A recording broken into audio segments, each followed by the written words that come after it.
আজ করব পেঁয়াজ শাকের চচ্চড়ি। নিয়ে নিয়েছি আলু, শিম, পেঁয়াজ শাকের গোড়ায় যে পেঁয়াজগুলো থাকে সেগুলো কুচিয়ে নিয়েছি আলাদা করে, টমেটো আর পেঁয়াজ শাকগুলো আলাদা করে কুচিয়ে রেখেছি।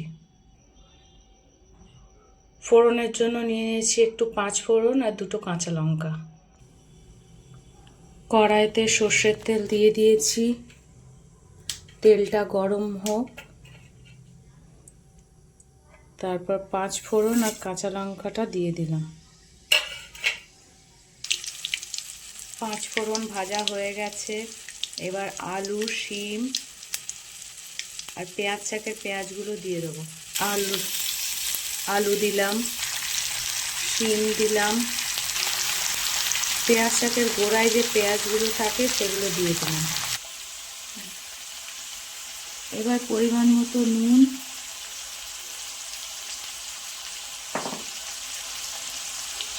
আর একটু হলুদ দিয়ে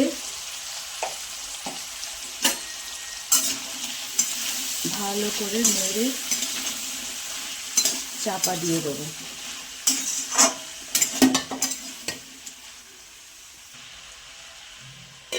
চাপা দিয়ে দিলাম, ঢাকাটা খুললাম, খুলে নেড়ে চেড়ে সবজিটা একটু সেদ্ধ হয়ে গেছে।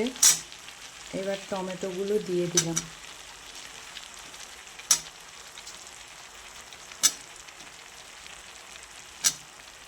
সাথে 1 চামচ ধনে গুঁড়ো, 1 চামচ জিরে গুঁড়োও দিয়ে দিলাম।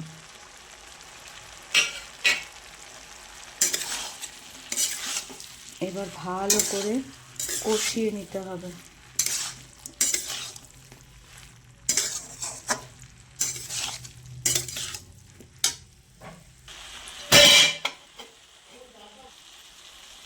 এবার চাপা দিয়ে দেবো। দেখো টমেটোগুলো গলে গেছে। এই পর্যায়ে নুনটা টেস্ট করে দেখে নেবো ঠিক আছে কি না। এবার পেঁয়াজ শাকটা দিয়ে দেবো।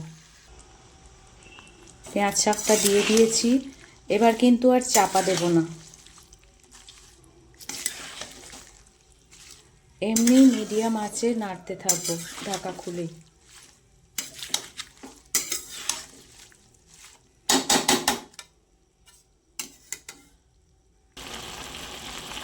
দেখো বন্ধুরা, পেঁয়াজ শাকের তরকারি আমার রেডি। এই হচ্ছে আমাদের পেঁয়াজ শাকের চচ্চড়ি তরকারি।